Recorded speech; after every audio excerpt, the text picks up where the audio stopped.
दोस्तों आज की बात करने वाला हूँ, थोड़ी सी तीखी लगेगी, मज़ा आएगा। मुझे तो ऐसी बातों में मज़ा आता है जब मैं सामने वाले को सच्चाई बताता हूँ और वो जानता है कि वो सच है और वो फिर भी कमेंट करने आता है, ना जी ऐसा तो नहीं होता। तो ऐसी चीज़ें बड़ा मज़ा आता है। आज मैं बात करने वाला हूँ कि क्यों आपको मार्केट के एक स्पेशल सेगमेंट पे ज़्यादा फोकस करना चाहिए। आई नो कि बहुत सारे ऐसे लोग होंगे जो कि जिनका पहला प्यार जो होगा वो निफ्टी बैंक निफ्टी होगा। कईयों का पहला प्यार क्या होता है, क्रूड ऑयल भी होता है। कईयों का ऐसा है कि उनको ऑप्शन बाइंग करने में मज़ा आता है। कईयों का ऐसा है कि उनको स्टॉक्स में इक्विटी में काम करने में मज़ा आता है। तो आज हम सबकी बात करेंगे और बहुत ही लॉजिकल वे में बात करेंगे। जिसको बुरा लगे लग जाए, मुझे फ़र्क नहीं पड़ता, बिकॉज़ मेरा काम है बताना। अगर आपको वो चीज़ समझ में आती है, आपकी और मेरी जो माइंडसेट है ना वो सेम मैच होता है, देन तालियां। नहीं होता है तो आप छुट्टी, आप जा सकते हो, नो प्रॉब्लम। नीचे अनसब्सक्राइब का ऑप्शन आता है, उसको करो और आगे जा सकते हो। क्योंकि अगर हमारी बातें मैच नहीं हो रही है, हमारी सोचने की क्षमता मैच नहीं हो रही है, देन डेफिनेटली आप गलत चैनल पे आ चुके हो। तो हम बात करने वाले हैं आज सबसे इंपॉर्टेंट चीज़ कि मार्केट के अंदर जब काम करते हैं तो किन किन चीज़ों के कारण हम लोगों को लॉसेस देखने के लिए मिल रहे हैं, ठीक, और किन चीज़ों के कारण लोगों को प्रॉफिट देखने के लिए मिलते हैं। देखो इसके पीछे ना आपको ये चीज़ समझनी चाहिए। इसको ना बेसिकली बोल सकते हो कि आपको रिवर्स तरीके से समझना चाहिए। एग्जाम जैसे क्लियर करने के दो तरीके होते हैं। क्या पहला होता है सब कुछ पढ़ने के बाद में, लाइक सब कुछ बहुत अच्छे से पढ़ लिया, ये सारी चीज़ें कर ली, उसके बाद में आप एग्जाम देने जाते हो और वो क्वेश्चंस आपके आ जाते हैं और आप वहाँ पे अच्छे नंबर ले आते हो। बट हम लोग हैं इंजीनियर भाई, कॉमन सी बात है, और इंजीनियर लोग इस बात को जानते हैं कि हम लोग रिवर्स यूज करते हैं। क्या कि लास्ट ईयर के क्वेश्चन पेपर सॉल्व किए, 2 दिन पहले भी सॉल्व किए ना, तब भी हम 70% मार्क्स ला सकते हैं। ये काबिलियत केवल इंजीनियर के अंदर होती है। और यही बात मैं यहाँ पे आपको एक्सप्लेन करने वाला हूँ कि यही चीज़ मैं आपको यहाँ पे ट्रेडिंग के अंदर समझाने की कोशिश कर रहा हूँ। जिसके समझ में आया तालिया, नहीं आता I don't care about it, कि आपको आता है नहीं आता है, मुझे फर्क भी नहीं पड़ पाता है, ठीक है। तो ये बात आपको समझनी है। अब कैसे क्या चीज़ें आइडेंटिफाई करनी होती है। देखो आप लोग ना एक बार ये सोचो, पीछे हट जाओ मार्केट से पीछे हट जाओ कि भाई मैं मार्केट में हूं ही नहीं। आप एक चीज एनालाइज करो कि मान लीजिए अगर मार्केट है तो मार्केट में कोई इंसान पैसा गवाता है और कोई इंसान पैसा कमाता है, तो इसके पीछे लॉजिक क्या है। आपको अगर आप बर्ड व्यू देखो, ऊपर से देखोगे कि भाई क्या चल रहा है, ठीक है, तो आपको काफी सारी पिक्चर्स क्लियर हो जाएंगी कौन क्या कर रहा है। इसी तरीके से मार्केट में लॉस किन लोगों का होता है, प्रॉफिट किन लोगों का होता है, उस चीज को आइडेंटिफाई करना बहुत ज्यादा जरूरी है। और यहीं आके 90% लोग ना फेल हो जाते हैं। और बहुत सारे तो बाबा ज्ञानी ऐसे होते हैं, ज्ञान पेलने लग जाते हैं कि इस बात को लेकर कि गलत बोल रहे हो। भाई तुम्हारे लिए गलत हो सकता है क्योंकि आपकी दुखती रथ पे हाथ रख दिया गया, बट मेरे लिए वो गलत नहीं है, क्योंकि मैं तो इस चीज को अच्छा मानूंगा कि कोई मुझे मेरी नेगेटिविटी, अगर मैं कोई चीज गलत करता हूं, जैसे मैंने देखा लास्ट टाइम, मैंने वीडियोस के कमेंट में भी देखा कि मैं ना कुछ ऐसे वर्ड्स है जो रिपीट करता हूं, और अब आप देख रहे होंगे वो वर्ड्स मेरी डिक्शनरी में से गायब हो चुके हैं, क्योंकि गलतियां थी, उसको सुधारना चाहिए। अगर सामने वाला आपको एडवाइस दे रहा है कि भाई देखो ये चीज आप गलत करते हो, तो उसको सुधारने के लिए तैयारी रखनी चाहिए। ये नहीं तूने मुझको कैसे बोल दिया, ऐसा तो हो ही नहीं सकता, तो ये बात गलत है। मार्केट में आप क्या करें, सबसे पहले आप मार्केट को ये समझे कि आप मार्केट में हैं ही नहीं और आप एंटर करना चाहते हैं बिल्कुल नए वे में। तो आप पहले ये चीज आइडेंटिफाई करो कि लॉस कौन कराता है। आपको पता लगा कि 90% लोग जो है ना मार्केट में लॉस कराते हैं। आपको पता लगा केवल 10% लोग प्रॉफिट कमाते हैं, ठीक है। अब क्या है, अब आ जाती है असली गेम। असली गेम ये आ जाता है कि जो नेगेटिव इंसान होगा ना, वो इस नंबर को देख के डर के मारे भाग जाएगा, कहेगा अरे मालिक यहाँ तो 90% लॉस कराते हैं, हम कैसे इस 90% में आ सकते हैं। बात भी सही है, क्योंकि वो कभी आया भी नहीं, ठीक है। इसी तरीके से कोई इंसान होगा नेगेटिव की जगह पॉजिटिव, वो कहेगा यार मार्केट में 90% लॉस कराते हैं, तो पहले तो ये पता करो कि ये लॉस कराते क्यों है, और ये 10% पैसा कमाते हैं तो पैसा कमाते क्यों है। अगर वो इंसान पॉजिटिव माइंडसेट का होगा तो उसका सेकंड वाला ऑप्शन वो चूज करेगा। सबसे पहले आइडेंटिफाई मैं करूं, अगर मैं अपने तरीके से देखूं कि भाई मार्केट में लॉसेस कब होते हैं, प्रॉफिट कब होते हैं, क्या चीज़ होती है, तो मार्केट को समझने का तरीका जो है ना हर एक किसी का अलग अलग हो सकता है। जैसे मैं क्यों मार्केट में खुश रहता हूँ, क्यों रहता हूँ, मुझे पता है कि मार्केट ही केवल एक ऐसी जगह है, मार्केट में चीज़ ऊपर जाए तो हम बाय कर सकते हैं, मार्केट में कोई चीज़ नीचे गिर जाए तो हम उसको सेल कर सकते हैं, कोई चीज़ मार्केट साइडवेज हो जाए तो हम ऑप्शन सेलिंग कर सकते हैं। और ये तीनों चीज़ें, लाइक कह सकते हो, ये तीनों चीज़ें हर इंसान के लिए करने के लिए अवेलेबल है, बट वो करना क्या चाहता है उसके हिसाब से, जैसी उसकी बुद्धि होती है उस हिसाब से वो चीज़ें करता है। मान लीजिए आपके आसपास जो है सबके सब निफ्टी बैंक निफ्टी में काम करते हैं, तो डेफिनेटली आप निफ्टी बैंक निफ्टी के ग्रुप में ही ज्वाइन होंगे। अगर आपके पास आसपास सबके सब ऑप्शन बाइंग करते हैं और ऑप्शन बाइंग करने वाला ग्रुप आपके साथ में जुड़ा हुआ है, आप जुड़े हुए हैं उनके साथ में, तो डेफिनेटली आपके माइंड में ना केवल एक ही चीज घूमती रहेगी, ऑप्शन बाइंग ऑप्शन बाइंग। ऐसे ही अगर आप मेरे साथ जुड़े हुए हैं तो करेंसी मार्केट की बातें करेंगे तो करेंसी मार्केट घूमती रहेगी। वो डिसाइड आप लोग करेंगे कि आपको किसके साथ जाना है। देखो ये आपकी पर्सनल चॉइस होनी चाहिए कि मुझे करना क्या है। अगर आप ये चीज नोटिस कर पा रहे हो कि मुझे कहाँ पे प्रॉफिट हो रहा है, कहाँ पर मुझे सेफ्टी फील हो रही है, कहाँ पे मैं ज्यादा ईजी वे में, लाइक बहुत ही कंफर्टेबल वे में काम कर पा रहा हूँ, तो वो आपका डिसीजन है ना। हो सकता है आपको फिजिक्स अच्छी लगती हो, केमिस्ट्री अच्छी लगती हो, या मैथ अच्छी लगती हो, और मैं हूं मुझे तो कुछ भी अच्छा नहीं लगता, तो क्या होगा, different different personality, different different हमारी पसंद हो सकती है। तो 90% लोग जो नुकसान करा रहे हैं, अगर हम उनकी बात करें तो आप देखोगे वो लोग कौन है। वो लोग बेसिकली वो होते हैं जो मेनली जॉब कर रहे हैं, मेनली वो होते हैं जो अनप्रोफेशनल वे के अंदर काम कर रहे हैं, ठीक है। अनप्रोफेशनल वे मतलब मन करा किसी से टिप ले ली, टिप वाले ग्रुप में जुड़ गए, टिप लेने के बाद में ट्रेड कर ली। जॉब करने वालों की बात करें, उनके बेचारों का सीन ऐसा है, उनके पास में सबसे कीमती चीज जो होती है ना, टाइम, क्योंकि वो तो अपने टाइम को ही बेच रहे हैं ना, टाइम बेच कर तो उनको पैसा मिलता है ना, और जो वो पैसा मिलता है उसको वो इतना प्यार से रखते हैं कि उसके ऊपर वो रिस्क नहीं लेना चाहते। तो इस कंडीशन में जॉब वाले बंदे भी बेचारे यहाँ पे आ जाते हैं। क्यों? वो लोग क्या करने लग जाते हैं, वो लोग ऑप्शन बाइंग करने लग जाते हैं, या फिर कहीं से टिप मिल जाती है तो टिप पे काम करना चालू कर देते हैं, या फिर कह सकते हो कहीं भी उनको जरा सी एक छोटी सी एक्स्ट्रा अपॉर्चुनिटी दिखाई देना कि भाई यहाँ से मेरा कुछ हो सकता है। और ये ऐसा नहीं है कि जॉब करने वाले मैं कहूँ कि 10-20-25 हज़ार वाले, भाई 1-1 लाख रुपए जो कमाता है ना बंदा, उसका भी हाल यही है, क्योंकि उसको बेचारे को ये पता है कि मुझे अपना टाइम बेच के 1 लाख रुपए मिलता है, बट वो 1 लाख रुपए को कहाँ पे इन्वेस्ट करना है या क्या उससे करवाना है उसको पता ही नहीं है। उसको कभी बताया ही नहीं गया, उसको तो बताया गया बेटा आप अपना टाइम सेल करो और टाइम के बदले आपको क्या मिलने वाला है, पैसा। ठीक, उस बेचारे को कभी ये चीज समझाई नहीं गई कि आपका जो पैसा है ना वो भी आपसे अच्छा काम कर सकता है और पैसे से पैसा कमा सकता है। ये बात उसको बताई नहीं जाती। उसको बताई जाती तो वो क्या करता, वो बिजनेस कर लेता, वो जॉब तो ना करता ना। चलो जी, बहुत अच्छा।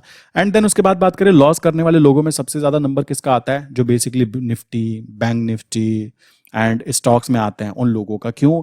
निफ्टी बैंक निफ्टी की बात करें तो यहाँ पर दिक्कत ये आती है कि यहाँ पर ना बहुत ज्यादा हाई फंड चाहिए होता है, और जो इंसान मैंने बताया अपना समय बेच के पैसा कमा रहा है, वो इंसान पैसे को ना अपने बच्चे की तरह रखेगा कि मालिक कहीं चला ना जाए, कहीं खो ना जाए, मेरी आंखों से इधर उधर ना हो जाए। तो उस कंडीशन में फंड उसके पास होगा भी ना, तब भी वो उस फंड को यूज नहीं कर पाएगा, और करेगा तो बड़ी नंबर में जब वहां पे उसको लॉस या प्रॉफिट दिखाई देंगे वो कभी झेल ही नहीं पाएगा। आपने नोटिस किया होगा जो अनप्रोफेशनल वे में काम करते हैं ना, वो लोग जरा सा लॉस दिखता है और पैनिक कंडीशन में आके डर के मारे भाग जाते हैं। क्यों? हमारे माइंड की डेवलपमेंट ऐसी ही की जाती है कि हमें जब भी कोई भी पैनिक कंडीशन आए तो वहां से निकलने के लिए हमारा माइंड एडवाइस देता है, और सबसे अच्छी एडवाइस, अगर कोई ट्रेड में लॉस हो रहा है तो हमारा माइंड क्या कहेगा, मालिक एग्जिट कर दो, आपके ही तो हाथ में है। और वो एग्जिट ना करने की क्षमता जो होती है वो धीमे धीमे डेवलप होती है, और डेवलपमेंट किसी को पसंद नहीं होती, क्योंकि डेवलपमेंट में क्या होता है, पेन होता है। डेवलपमेंट में क्या होता है, पहले डिस्ट्रॉय करना पड़ता है अपने पुराने लॉजिक्स को जो यहाँ पे यूज किए जा रहे हैं।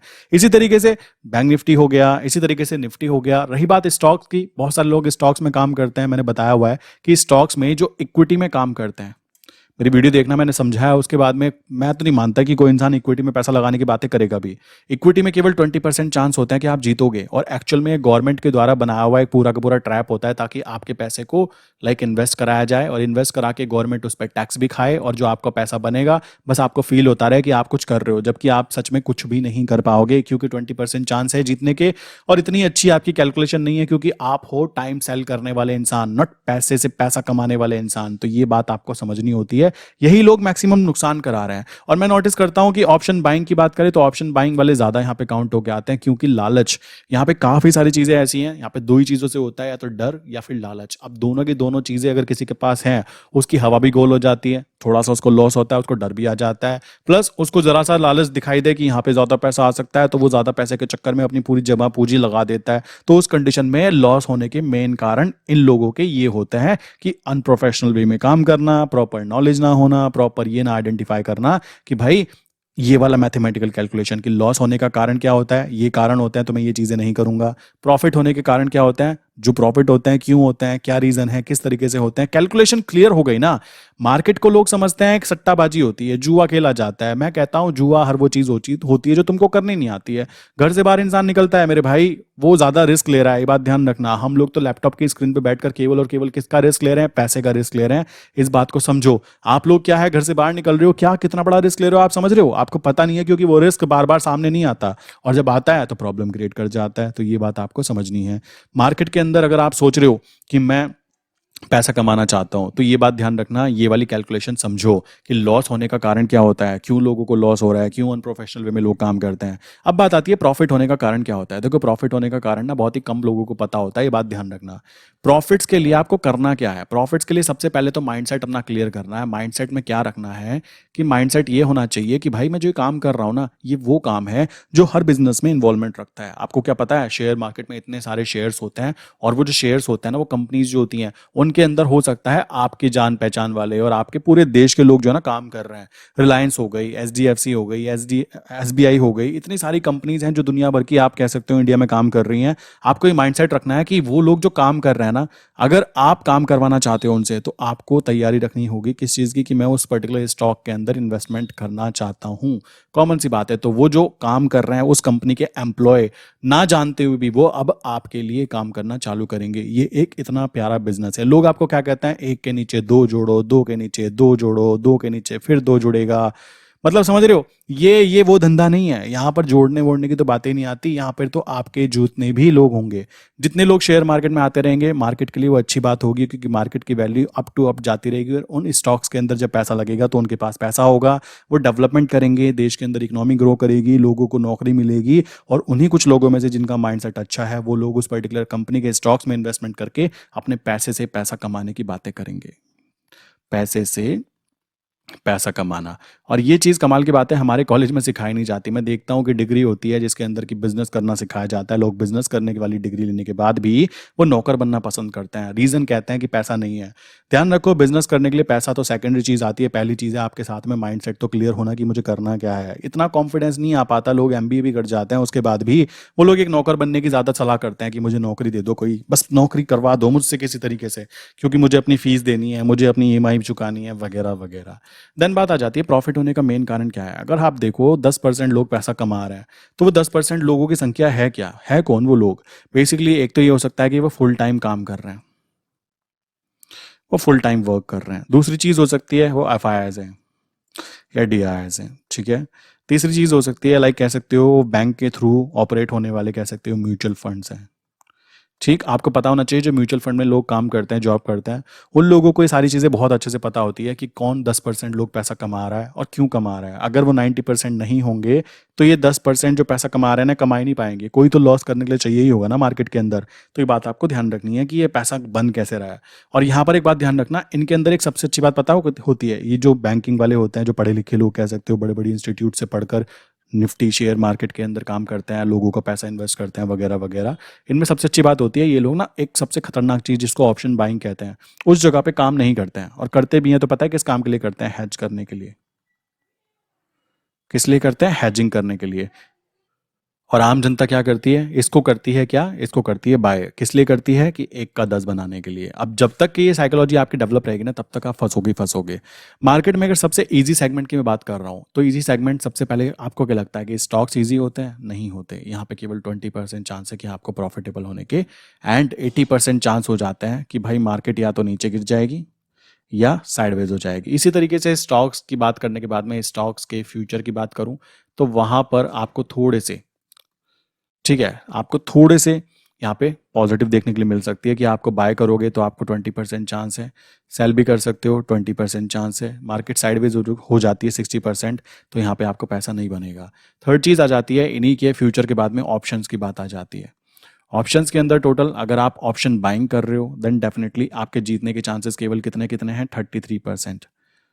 अगर आप ऑप्शन सेलिंग कर रहे हो, देन आपके जीतने के चांसेस कितने हैं, 66%। अब यहाँ पर मैथमेटिकली देखा जाए, ऑप्शन बाइंग करने के अंदर जो है ना, फंड जो है बहुत ही कम लगता है। जो फंड है वो बहुत कम लगता है। बट मैं आपको अगर बोलूँ कि यहाँ पे भी फंड बहुत कम लगता है, तो आप मानोगे, कतई भी नहीं मानोगे, क्योंकि आपको ये बात बताई नहीं गई है। आप क्या करते हो, निफ्टी, बैंक निफ्टी, ठीक, एंड देन स्टॉक्स के फ्यूचर्स हो गए, ऑप्शंस हो गए, या फिर कमोडिटी मार्केट हो गई, इसके अंदर काम करते हो। बट मैं आपको बोलना चाहूँगा कि अगर आप करेंसी मार्केट में ये वाली जगह पे काम करते हो, देन डेफिनेटली आपके लिए काफ़ी ज़्यादा इजी हो जाने वाला है। शेयर मार्केट में सबसे इजी सेगमेंट जिसकी मैं बात करूं वो है करेंसी सेगमेंट। और करेंसी सेगमेंट में भी क्या चीज़ें आती हैं, सबसे पहले आपको ध्यान रखना है, हमें एक ही चीज़ पे काम करना है जिसका नाम है यूएसडी आईएनआर। यहाँ पर हमें लॉजिक क्या रखना है, लॉजिक ये रखना है कि हमें पता है कि यहाँ पे इसका ट्रेंड बाय साइड पर है, तो अगर हमारी क्वांटिटी बाय साइड पे पड़ी भी है तो कोई दिक्कत की बात नहीं आती, क्योंकि ट्रेंड ओवरऑल अप रहने वाला है। दूसरी कंडीशन हमें ये बात ध्यान रखनी है कि यहाँ पर अगर हम काम करना चाहते हैं तो वो बच्चों वाली स्ट्रैटेजी से बचना है। कैसी बच्चों वाली स्ट्रैटेजी, मान लीजिए 83 का प्राइस है, तो लोग क्या करते हैं, ऊपर 83.50 की कॉल को सेल कर देते हैं, कॉल को सेल करेंगे। नीचे की तरफ क्या करेंगे, 83 के बाद में 82.50 की लाइक पुट को सेल कर देंगे। ये बच्चों वाली स्ट्रैटेजी से कभी भी आप यहाँ पे पैसा नहीं बना पाओगे, ये बात ध्यान रखना। जो आपको बुक्स वाली स्ट्रैटेजी होती है उनसे पैसा नहीं बनने वाला है। तीसरी चीज़ यहाँ पे बात आ जाती है, यहाँ पे ना आपको बहुत ही कम फंड लगता है अगर आप काम करते हो। फंड की बात करें तो 2000 रुपीज़ लगते हैं पर लॉट, ठीक है, अब आपके पास कम पैसा भी है ना, तब भी आप ज़्यादा रिटर्न निकाल सकते हो। चौथी बात यहाँ पे आ जाती है कि मार्केट में नॉर्मल जो लीवरेज मिलता है वो 5 टाइम्स का मिलता है। 5 टाइम्स मीन्स अगर मान लीजिए कोई चीज़ 1 लाख रुपए की है तो आपको 1 लाख रुपए की चीज़ को खरीदने के लिए कम से कम 20,000 रुपये आपके हाथ में होने चाहिए। ठीक है, बट यहाँ पर क्या होता है, यहाँ पे आपको 41 टाइम्स का लीवरेज मिलता है। 41 टाइम्स का लीवरेज मतलब अगर कोई चीज़ 84,000 रुपीज़ की है तो आपको केवल और केवल इसके मालिक बनने के लिए 2,000 रुपीज़ की ज़रूरत पड़ती है। तो आप हिसाब लगा सकते हो कि कहाँ 1 पर 5 टाइम का लीवरेज मिल रहा था, और ये भी केवल पता है किसके लिए मिलता है, इंट्राडे।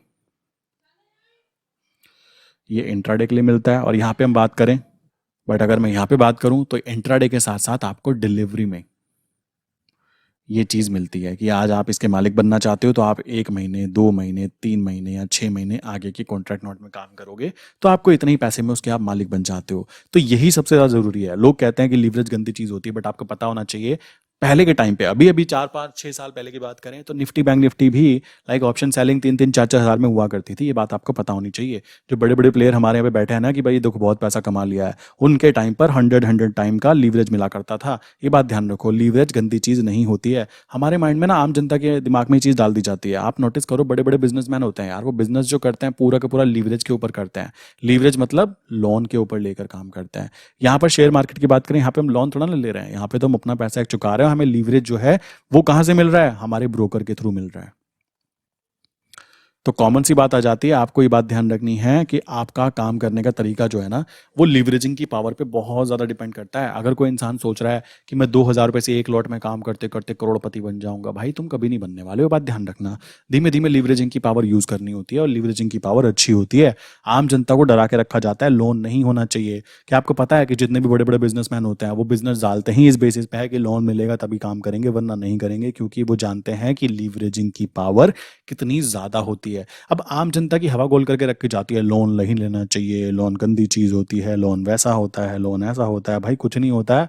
लोन लेकर लोग पैसा कमाते हैं ग्रोथ करने के लिए, ठीक है, और अगर कंपनी डूब जाती है तो डूब गई तो डूब गई, ये वाली चीज़ें भी काउंट हो जाती है। तो ये तो बिजनेस है, और बिजनेस के अंदर एक्सपोनेंशियल ग्रोथ तभी आती है जब आप रिस्क ले सकते हो। बाकी रही बात यहाँ पर करेंसी में काम करने की, सबसे इजी सेगमेंट क्यों है, क्योंकि सबसे कम फंड यहाँ पे लगता है। सबसे इजी सेगमेंट क्यों है, क्योंकि यहाँ पे 41 टाइम्स का लीवरेज मिलता है, प्लस यहाँ पर आपको इंट्राडे करने की जरूरत नहीं है, आप यहाँ पे डिलीवरी में भी काम कर सकते हो। और ये सारा का सारा जो फंड कम लगता है ना वो डिलीवरी में भी लगता है उतना ही, और डिलीवरी के साथ साथ आपको जो लीवरेज मिल रहा है ना वो लीवरेज भी डिलीवरी में मिल रहा है। तो ये बात ध्यान रखिए। और सबसे बड़ी बात जो होती है, अगर आप टैक्सेस एंड चार्जेस की बात करें कि टैक्स ज़्यादा लगते होंगे, चार्जेस ज़्यादा लगते होंगे, भाई मैं बता देना चाहता हूँ कि शेयर मार्केट में सबसे कम टैक्सेस एंड चार्जेस जिस सेगमेंट पे लगते हैं उसको करेंसी सेगमेंट बोलते हैं। करेंसी सेगमेंट पे क्यों कम टैक्सेस चार्जेस लगते हैं, क्योंकि ये टैक्सेस चार्जेस की बात करें, ये एक हेजिंग इंस्ट्रूमेंट है, नॉट ट्रेडिंग इंस्ट्रूमेंट। हम जैसे लोगों ने इसको ट्रेडिंग इंस्ट्रूमेंट में शिफ्ट करने के बाद में इसमें काम कर रहे हैं। सिंपल सी बात है। बट आप अगर अभी तक नहीं जानते थे कि ये ट्रेडिंग इंस्ट्रूमेंट नहीं, ये हेजिंग इंस्ट्रूमेंट है, तो हेजिंग इंस्ट्रूमेंट में ऑलरेडी कम पैसे लगते हैं। क्यों? यहाँ पे जो भी लोग हेज करते हैं वो बिजनेसमैन होते हैं या फिर बिजनेस कर रहे होते हैं, और गवर्नमेंट उनको सपोर्ट करना चाहती है। आपको क्या लगता है, गवर्नमेंट आपको सपोर्ट करना चाहती है? गवर्नमेंट एक्चुअल में बिजनेसमैन को सपोर्ट करना चाहती है, क्योंकि वो आप जैसे लोगों को नौकरी दे रहे हैं। तो गवर्नमेंट का ज्यादा रुझाव किसकी तरफ रहेगा, झुकाव किसकी तरफ रहेगा? भाई वो रहेगा बिजनेसमैन की तरफ। तो ये जो हेजिंग इंस्ट्रूमेंट है ये बिजनेसमैन के लिए बनाई जाती है, नॉट ट्रेडिंग करने के लिए। आपको तो चढ़ावा चढ़ाया जाता है, आपको बताया जाता है आप ऑप्शन बाइंग कीजिए, आप निफ्टी में काम कीजिए, बैंक निफ्टी में काम कीजिए, इक्विटी में काम कीजिए, प्लस ये कीजिए, प्लस वो कीजिए। कभी भी आपने सुना है लाइक हमेशा टीवी के नीचे यहाँ लिखा आता है आज डॉलर की वैल्यू में यूएसडी के अंदर 10 पैसे का इजाफा हुआ? बस इतना इतना सा आता है। और बाकी जो यहाँ पे पूरी की पूरी पट्टी चलती रहती है ना, वो स्टॉक्स की चलती है कि XYZ स्टॉक इतने परसेंट घटा, ये वाला स्टॉक इतने परसेंट घटा, ऐसे करके चलती है ना। नोटिस करो, जो आपको दिखाना चाहते हैं वो लोग, आप वही देख रहे हो बस।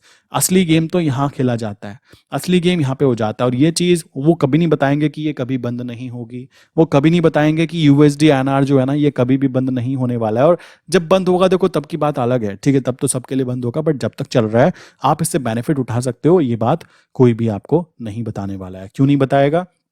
क्योंकि वो तो चाहते ही नहीं है। आपको चाहते क्या है कि आप यहाँ पे इन्वेस्टमेंट करो। वो जानबूझ के आपको स्टॉक्स दिखाते हैं, जानबूझ के जो वो टीवी रिपोर्टर होता है, वो आपको वही बातें बताता है जो वो बताने के लिए आपको बोलते हैं। गवर्नमेंट बहुत चालू तरीके से काम करती है, देखो ये कोई गलत बात नहीं है।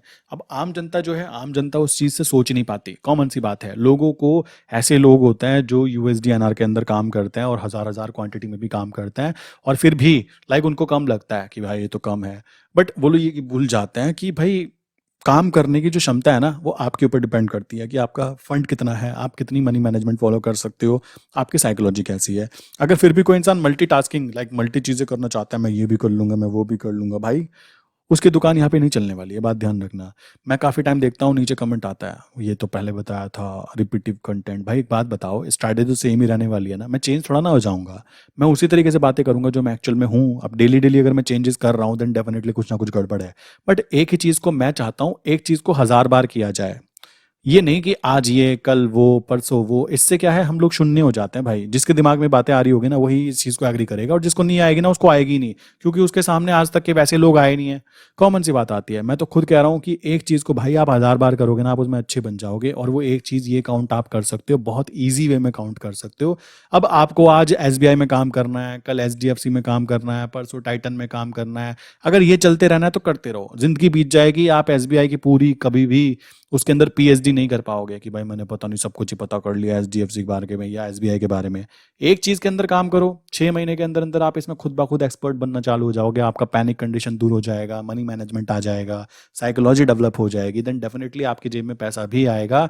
बट वो डिपेंड करेगा कि आपकी क्षमता क्या है, आप किस तरीके की माइंडसेट को अपनी लाइक बनाकर रखे हुए हो। ठीक है, आई विश यहाँ तक की बातें क्लियर हो गई होगी, क्यों आपको यूएसडीएनआर में काम करना चाहिए, बहुत अच्छे से क्लियर हो गया होगा। नहीं हुआ कोई फर्क नहीं पड़ता।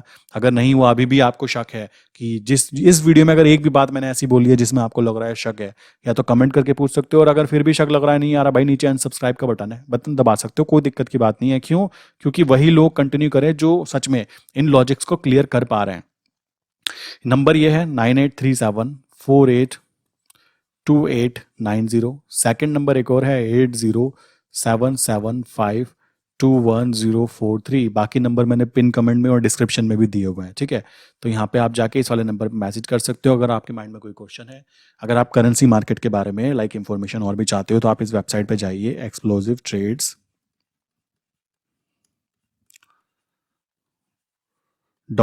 ठीक है, आप इस वेबसाइट पे जाके विजिट कर सकते हो। काफ़ी सारी चीज़ें मैं अपडेट करता रहता हूँ करेंसी मार्केट के बारे में। सो इसी के साथ में आज की वीडियो बंद करते हैं भाइयों। कॉमन सी बात आती है, और करेंसी मार्केट किस किस को पसंद आती है, किसको नहीं आती, एक बार ज़रा कमेंट करके ज़रूर बताना कि आपको ये ईजी लगा सेगमेंट या नहीं लगा, या जो भी बातें मैंने इस पर्टिकुलर वीडियो में बोली, क्या वो बातें सच थी कि सच में इतना लीवरेज मिलता है, सबसे कम टैक्सेस होते हैं, सबसे ईजी काउंट होता है, मल्टीटास्किंग नहीं करनी चाहिए, वगैरह वगैरह। क्लियर हुई तो नीचे कमेंट करके ज़रूर बताना। ठीक है, सो मिलते हैं नेक्स्ट इंपॉर्टेंट वीडियो के अंदर।